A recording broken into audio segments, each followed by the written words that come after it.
Hi everyone, I'm Frankie Baker, and we're going to talk about how to use MagicSchool to reclaim your planning period. So the problem is in your planning period, you're not actually planning. You're doing all the other things. You're grading, you're updating all your paperwork, tracking your student behavior, grading presentations, and emailing. So with MagicSchool, you're able to knock out all of this stuff so that you actually can plan during your planning period. So the way this presentation is going to be set up is I will present a problem and then how MagicSchool can kind of solve it.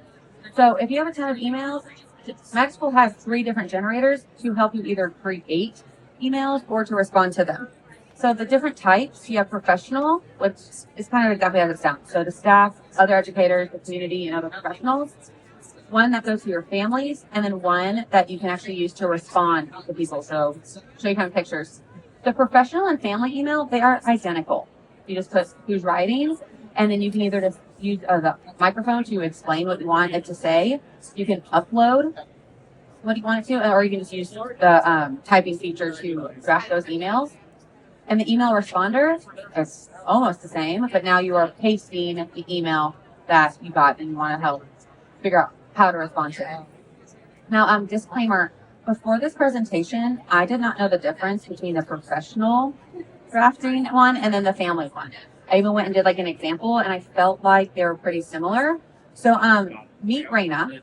She is MagicSchool's chatbot, your AI instructional coach, and my best friend, as says my shirt. So what I did was I went to Raina and I said, what's the difference between the MagicSchool professional email and family email generators? And so what it does is the professional one, it's going to be more formal and professional. And it's exactly as you expect, but it focuses on clarity, professionalism, and the appropriate tone. Whereas with family, the verbiage is going to be a little more friendly, and then it's going to emphasize engagement and support for the student's learning journey.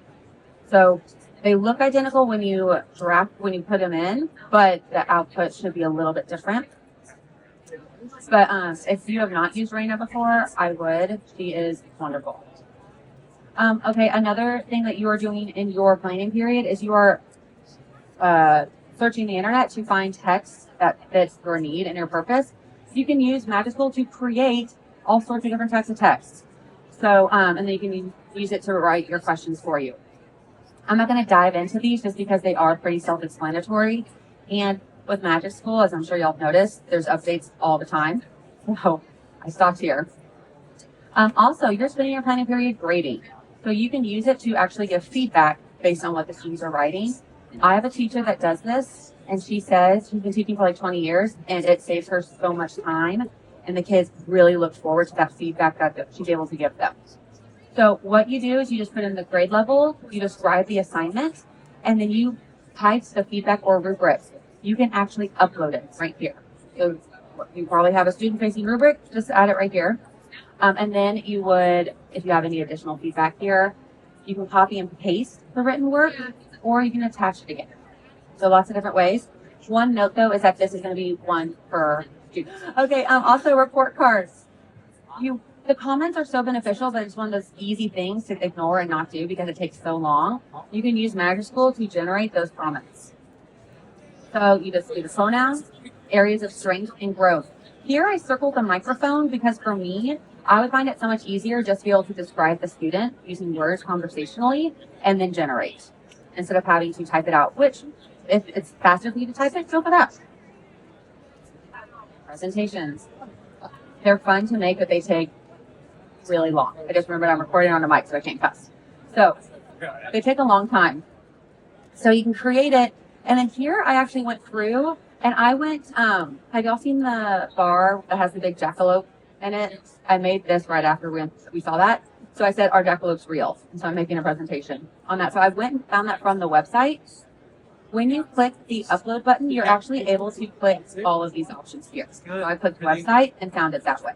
But if you have a PDF from your Google Drive or your OneDrive, you can pull in straight from there as well. What this does is it'll create an outline like in text, and then you can export, and then it'll make it to a Google slide, a PowerPoint, or you can keep it in that outline form. So that's how the presentation generator works. If you have no idea where to start, because last I checked, there were 89 tools, probably more. You can do the tool recommendations. And so what that is you go in, and I actually did it for this session here. I'm a digital learning coach. I want to create a presentation for teachers to reclaim their planning period using the MagicSchool generators. And so what it did is, here are the top 5 generators for MagicSchool for educators. And then here's 5 that you can give to your students within MagicSchool, Magic Student. So this would also help you reclaim your planning period, because now you're helping support students live with AI. And that's all I got for you, y'all. Any questions?